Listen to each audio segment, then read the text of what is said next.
മനോഹരമായ ചിത്രമൊരുക്കിയ സംവിധായകൻ മീര കതിരവൻ സാർ, നമ്മുടെ ഈ ചിത്രത്തിലെ നായകനായ ഈസ, അതുപോലെ തന്നെ ഈ ചിത്രത്തിലെ ഒരു പ്രധാനപ്പെട്ട കഥാപാത്രത്തെ അവതരിപ്പിച്ചിരിക്കുന്ന അനുശ്രയ രാജൻ, അതുപോലെ തന്നെ ധനുശ്രീ, എല്ലാവരും നമ്മളെ കാണാൻ വേണ്ടി എത്തിയിട്ടുണ്ട്.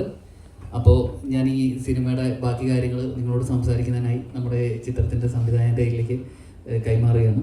எல்லாருக்கும் நமஸ்காரம். என் பேர் மீரா கதிரவன். நான் மலையாளத்தில் டைரக்டர் லோகிதாஸ் சாரோட அசிஸ்டன்ட். நான் எப்போவுமே லோகியோடைய ஸ்டூடெண்ட் அப்படிங்கிறத நான் ரொம்ப ப்ரைடாக ஃபீல் பண்ணக்கூடிய ஒரு ஆள். தமிழில் பாலு மகேந்திரா, தங்கர் பிரசாந்த் சார் அவங்கள்ட்ட அசிஸ்டன்ட் டைரக்டராக ஒர்க் பண்ணியிருக்கேன். என்னுடைய முதல் படம் அவள் பெயர் தமிழரசி, செகண்ட் மூவி வெளித்திரு. பட் தமிழில் நான் அந்த படம் பண்ணுறதுக்கு 20 years ஆகிடுச்சு, நிறைய ட்ரை பண்ணி. தமிழில் ஃபுல் ஃப்ளெஜ்டாக ஒரு முஸ்லீம் கம்யூனிட்டி பேஸ் பண்ணி வரக்கூடிய ஃபஸ்ட்டு தமிழ் மூவி தான். மலையாளமில் நான் எனக்கு பிடிச்ச நிறைய டைரக்டர்ஸ் இங்கே இருக்கிறீங்க. சுபிமலையில் சார் என்னோட ரொம்ப ஃபேவரட் டைரக்டர். தனியாவர்தனம், சதயமலை என்னோட ரொம்ப ஃபேவரட் படங்கள். இங்கே நான் சினிமா தமிழ் அடிப்படையில் நான் தமிழாக இருந்தால் கூட ரொம்ப சந்தோஷப்படுறேன். கஸ்தூரி ராஜா சார் பேசுவாங்க. ஒரு ஹிந்து குடும்பத்தில் பிறந்த என்னை இது மாதிரி ஒரு இஸ்லாமிய குடும்பத்தில் படம் பூரா வாழ வச்ச இயக்குனர் மீரா கதிரவனுக்கு என் நன்றி. இந்த படத்தில் ஒரு எவ்வளோ டீட்டெயிலாக ஒவ்வொரு முஸ்லீம் சமுதாயத்தில் நடக்கிற சம்பவங்களை எவ்வளோ டீட்டெயில் பண்ணினாரு அப்படிங்கிறத நான் ஒரு 10 தடவை திரும்பி பார்த்துக்கிட்டே இருக்கேன். எனக்கு புரியவே இல்லை, ஏன்னா நான் கொஞ்சம் இந்த மதத்துக்கு புதுசுங்கிறதுனால. இந்த ஜனாசா பண்ணுற சீன் இருக்கு இல்லையா, அது நான் அஸ் எ டைரக்டர் நானாக இருந்தாக்க அது முடிஞ்சது அப்படியே போட்டியில் கொண்டு போனாங்க, அடக்கம் பண்ணாங்க தான் எடுப்பேன். அதுக்குள்ளே எப்படியெல்லாம் பண்ணுவாங்களோ அவ்வளவும் பண்ணி காட்டுறாரு. அதை இனி அந்த தம்பிக்கு கல்யாணம் நடக்கும், அவர் ஒரு அன்னோன் ஆக்டர். அந்த இஸ்லாமிய சமுதாயத்து கல்யாண சம்பிரதாயங்களை அது என்ன கூட ஒரு கையெழுத்து போடுவாங்களோ என்னமோ, அந்த அளவுக்கு அதை முடிச்சிருந்தாலே அது இந்த கதைக்கு போதுமானது தான்.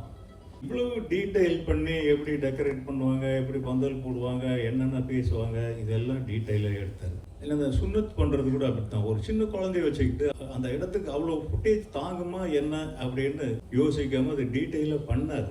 இது எவ்வளவு நாள் அவர் மைண்டுக்குள்ளே இந்த இது ஓடிட்டு இருந்ததுன்னு தெரியல. ஒரு பொறுப்புள்ள தகப்பனா எந்த இடத்துலையும் ஒரு கண்ட்ரோல் மீறாமல், ஒரு இஸ்லாமிய வரம்புகளிலிருந்து மீறாமல் என்னை கண்ட்ரோல் பண்ண மீரா கதிரவனுக்கு ரொம்ப ரிலேட்டபுளாக இருக்குது. எல்லாருமே அபுதாயம் தான் கூப்பிடுறாங்க. அந்தளவுக்கு எல்லாருக்கிட்டையும் போய் இந்த கேரக்டர் சேர்ந்துருக்கு. என்னோட அண்ணனை பார்த்த மாதிரி இருக்குது, நான் இந்த மாதிரி தான் இருக்கேன், 10 வருஷமாக அங்கே இருக்கேன் அப்படின்னு சொல்லிட்டு நிறைய பேர் மெசேஜ் பண்ணுறாங்க. ரொம்ப சந்தோஷமாக இருக்குது. நான் மலையாளம் மூவிஸுக்கு ரொம்ப பெரிய ஃபேன். நான் இன்றைக்கி கம்பேர் பண்ண விரும்பலை, பட் இன்டர்நேஷ்னல் ஸ்டாண்டர்ட்ஸ்க்கு மலையாளத்துலேருந்து நிறையா படம் வர்றது நானும் ஒரு நெய்பரை ரொம்ப ப்ரௌடாக நான் ஃபீல் பண்ணுறேன். ரொம்ப சந்தோஷமாக இருக்குது. ஹபீபியும் நாங்கள் இது இன்னும் மலையாள படமா அப்படின்னு தான் நிறைய பேர் பார்த்துட்டு கேட்குறாங்க. படம் பார்க்குறதுக்கு முன்னாடி நிறைய பேர் போஸ்டர்ஸ் பார்த்துட்டு அது நிறைய அந்த மாதிரி கேட்குறாங்க. ஸோ கண்டிப்பாக உங்களோட சப்போர்ட் எங்களுக்கு வேணும்.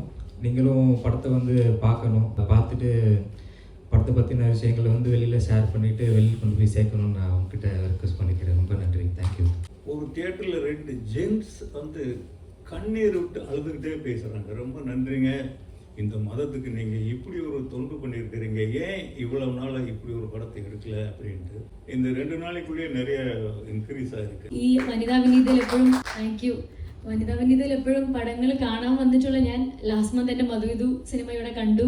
ഇപ്പോൾ ഇതെൻ്റെ ഹബീബി തമിഴിലെ ഫസ്റ്റ് മൂവിയുടെ കാണാൻ ഭാഗ്യമുണ്ടായി. അതൊക്കെ ഒരുപാട് സന്തോഷം. ആൻഡ് നമ്മളിപ്പോൾ തിയേറ്റർ വിസിറ്റിനായിട്ട് ചെന്നൈയും കോയമ്പത്തൂരൊക്കെ പോയപ്പോൾ ഇത് പറഞ്ഞ പോലെ ഒരുപാട് അപ്രിസിയേഷൻ അവരുടെ ഫാമിലിയിലുള്ള ആൾക്കാരെ പോലെ ഫീൽ ചെയ്തു എന്ന് പറയുന്നു. ആരും അഭിനയിച്ച പോലെ തോന്നിയിട്ടില്ല എന്ന് പറഞ്ഞു. അങ്ങനെ ഒരുപാട് അപ്രിസിയേഷൻ കിട്ടി. ഈ പടം ഇറങ്ങാൻ ഇത്രയും ലേറ്റായി പോയി എന്നുള്ള ഒരു സങ്കടം മാത്രമേ ഉണ്ടായിരുന്നുള്ളൂ. എല്ലാവരുടെയും പോലെ തന്നെ നമ്മുടെ മലയാളത്തിലും എല്ലാവരുടെ അടുത്തും ഈ പടം എത്തണം എന്ന് ആഗ്രഹിക്കുന്നു. എന്ന് വെച്ചാൽ ആസ് എ മലയാളി എന്നുള്ള രീതിക്ക് എൻ്റെ ഒരു ഫസ്റ്റ് തമിഴ് മൂവിയാണിത്. ഒരുപാട് ഫീഡ്ബാക്സ് കേൾക്കണം എന്ന് ഒരുപാട് ആഗ്രഹിക്കുന്നു. Thank you so much. എൻ്റെ പേര് ധനശ്രീ സുധാകരൻ. ഞാൻ കരിയർ സ്റ്റാർട്ട് ചെയ്ത് തന്നെ ഇവിടെ കമേഴ്ഷ്യൽ ആഡ്സ് എല്ലാം ചെയ്തിട്ടാണ്. ബട്ട് ദിസ് ഹബീബി is very special to my heart because തമിഴിലെ എൻ്റെ ഫസ്റ്റ് ഫിലിം. തമിഴിൽ മാത്രമല്ല എൻ്റെ എൻ്റയർലി എൻ്റെ കരിയറിലത്തെ ഫസ്റ്റ് ഫിലിമാണ് ഹബീബി. ആൻഡ് ഖദീജ പർവീൻ എന്നുള്ള ക്യാരക്ടറാണ് ശ്രീ മീര സാർ എനിക്ക് തന്നിരുന്നത് ചെയ്യാനായിട്ട്. I hope I have pulled it like my maximum. പിന്നെ ഇന്നലെയും ഞാനൊക്കെ ആയിട്ട് നമ്മൾ ഒത്തിരി തിയേറ്റേഴ്സ് വിസിറ്റ് ചെയ്തിട്ടുണ്ടായിരുന്നു. ചെന്നൈയിലാണെങ്കിലും കോയമ്പത്തൂരൊക്കെ ആണെങ്കിലും ഒത്തിരി പേർക്ക് ഈ ക്യാരക്ടർ അവരുടെ വീട്ടിലെ ഡോട്ടറിനെ പോലെയൊക്കെ തോന്നി എന്നൊക്കെ പറഞ്ഞു. അവിടെ ഈ പടത്തിൽ എന്നെ കുറിച്ചിറക്കിയ എല്ലാവർക്കും നന്ദി. കൂടുതലായിട്ട് സംസാരിക്കുന്നില്ല. നമസ്കാരം. ഈ സിനിമ എല്ലാവർക്കും ഇഷ്ടപ്പെട്ടെന്ന് തന്നെ പ്രതീക്ഷിക്കുന്നു. അപ്പോൾ എല്ലാവരും കണ്ടവരെല്ലാവരും എല്ലാവരുടെ അഭിപ്രായങ്ങൾ ആത്മാർത്ഥമായിട്ട് നമ്മുടെ എല്ലാ പ്രേക്ഷകരിലേക്കും എത്തിക്കണമെന്ന് വിനീതമായി അഭ്യർത്ഥിക്കുകയാണ്.